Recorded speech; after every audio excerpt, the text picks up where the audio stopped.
So let's start with the absolute most important element of a successful eBay listing, and that is a keyword-rich, enticing title. Now it's got to be keyword-rich because when people look for a product, they typically type in a set of keywords that are related to your product.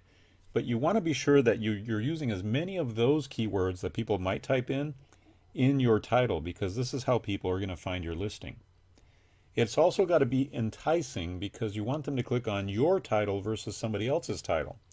So you want to use a good combination of keywords that people are likely to type in, plus what I call some enticing words, words that are descriptive and that help sizzle your listing over somebody else's listing.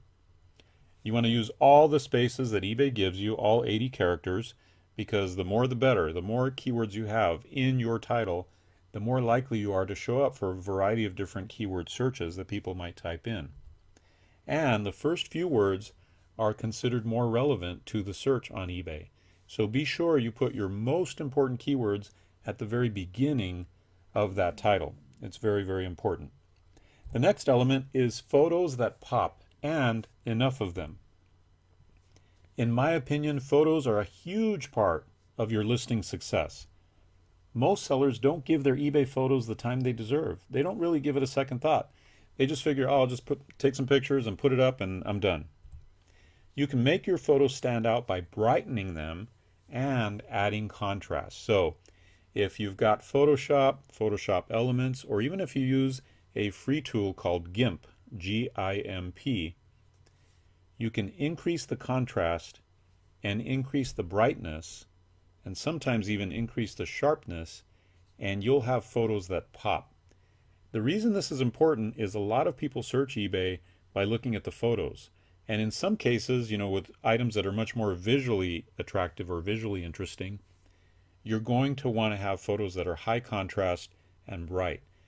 That just helps people decide to click your listing versus somebody else's listing. It's a very, very important part of getting it right.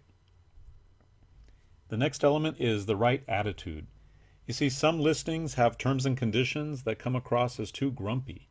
They might have like a mile-long set of terms and conditions. If you do this, then you're going to suffer this, or if you do this, I'm not going to issue a refund. And they just have so many terms and conditions that it sounds like the seller is a grump. Really, that's the best way I can put it. It sounds like they're just angry.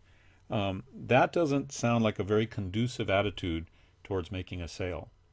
Your listing's terms and conditions should be very matter-of-fact and simple, and they should be friendly.